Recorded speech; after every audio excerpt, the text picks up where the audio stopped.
केशवपुर नाम के छोटे से राज्य में देवराम नाम का एक शांत स्वभाव का मेहनती किसान रहता था। उसकी पत्नी सावित्री उसके साथ खेत में काम कर रही थी। इस बार की फसल बहुत सुंदर होगी सावित्री। हाँ, क्योंकि इस खेत में तुम्हारी मेहनत और मेरे सपनों का पसीना मिला है। पूरे गांव में तुम ही हो जो मेरा हौसला बढ़ाती हो। जमीन कम है पर हौसला बड़ा है। कुछ देर बाद दोनों घर पहुंचे। लकड़ियाँ खत्म हो गई हैं। सुबह जंगल जाकर काट लाऊंगा। अगली सुबह देवराम जंगल में लकड़ियां काटने पहुंचा ही था कि झाड़ियों में उसे एक घायल लंगूर दिखा। उसका हाथ खून से भरा था और कंधा सूज चुका था।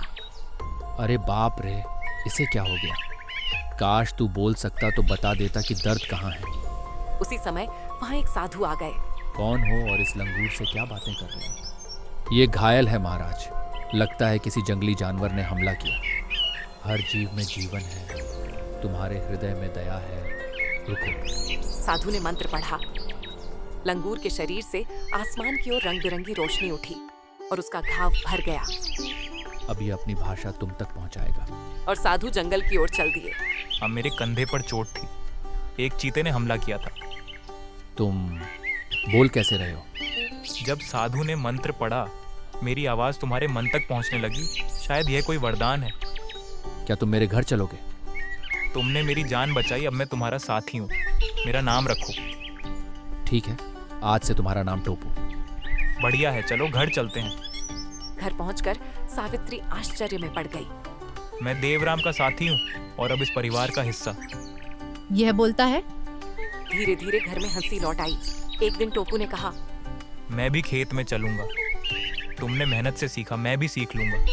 टोपू देवराम के साथ खेत जाता, सीखता और एक सच्चा साथी बन गया। इसी दौरान सावित्री की तबीयत बिगड़ने लगी। खांसी लगातार बढ़ती गई। देवराम ने वैद्य बुलाया। बीमारी गंभीर है, तुरंत इलाज चाहिए। बीमारी गंभीर थी, इलाज महंगा। देवराम ने अपनी पूरी जमा पूंजी खर्च कर दी। सावित्री की हालत खराब होती गई। मैं ठीक हो जाऊंगी।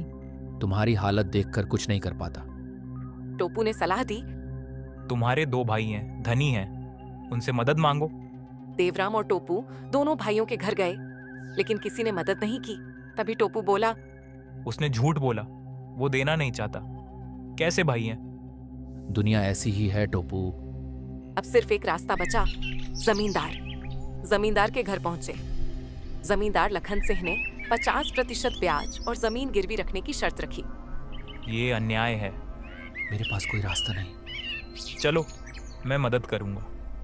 देवराम मजबूर था, लेकिन टोपू जंगल भागा और रात भर बाद चमकती जड़ी बूटी लेकर आया। साधु मिले थे, उन्होंने कहा इससे बड़ी से बड़ी बीमारी खत्म हो जाएगी। सावित्री ठीक होने लगी। टोपू, तुमने मेरा संसार बचा लिया। मैंने बीज भी लाया है, पर एक शर्त है, अच्छा समय आने पर दूसरों की मदद करना। बीज बोए गए। कुछ दिनों में खेत सोने जैसा लहराया। देवराम गांव का सबसे सफल किसान बन गया। चलो वादा निभाते हैं।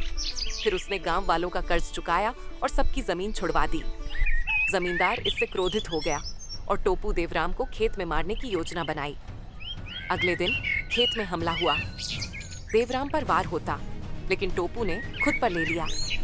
टोपू, सच्ची दोस्ती सिर्फ साथ नहीं, बलिदान भी मांगती है। टोपू मर गया। उसी समय साधु प्रकट हुए और जमींदार तथा उसके गुर्गे का अंत कर दिया। कुछ दिनों बाद देवराम ने उसी खेत में एक पौधा लगाया, साथी वृक्ष। देवराम बोला, तू मिटा नहीं टोपू, तू हर फसल में है।